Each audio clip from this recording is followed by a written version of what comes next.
જય ભારત, ભારત માતા કી જય।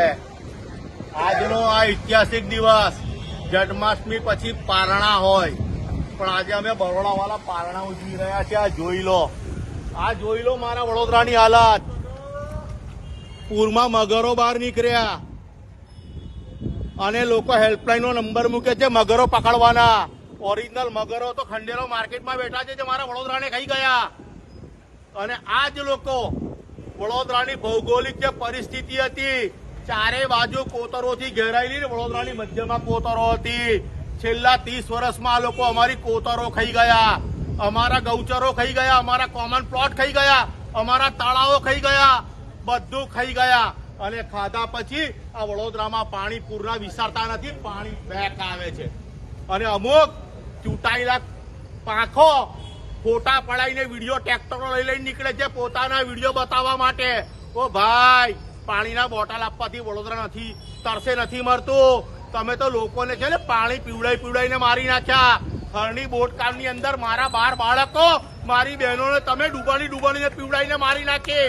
બાકી હતું તો તમે બાળકોને સળગાઈને મારી નાખ્યા। અને તમે તો એટલા નિર્લજ્જ છો। ખાસ વાળી સ્મશાનની અંદર 18 કરોડ 36 લાખ રૂપિયા તમે લોકો સ્મશાનમાં પેલા લાકડામાં ભજીયા તરીને ખાઈ ગયા। એટલા બેશરમો, તમને શરમ આવી જોઈએ। અને તમે હેલ્પલાઈન નંબર મૂકો। અરે વડોદરાના શહેરીજનો બધાને હેલ્પ કરતા હતા, આજે અમારે હેલ્પની જરૂર પડી તમારા જેવા નિષ્ઠુરોના કારણે। અને આ ઇલેક્શન તમારું છેલ્લું ઇલેક્શન છે। હવે અમે મોદીજીના નામે જે તમને અમને છેતરી ગયા ને, હવે અમે છેતરાઈએ નહીં। કારણ કે 10 વર્ષમાં તમે ફક્ત મોદીજીના નામે અમને છેતર્યા છે। અને આજ વડોદરા છે, પ્રકાશ બ્રહ્મભટ્ટ કોકો એની ડિપોઝિટ જપ્ત કરી હતી, ઠાકોરભાઈ પટેલ એની ડિપોઝિટ અમે જપ્ત કરી હતી।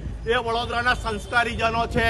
અમારા સંસ્કાર મૌન રહેવાનું છે, બંગડીઓ પહેરીને તાલી પાડવાનું નથી।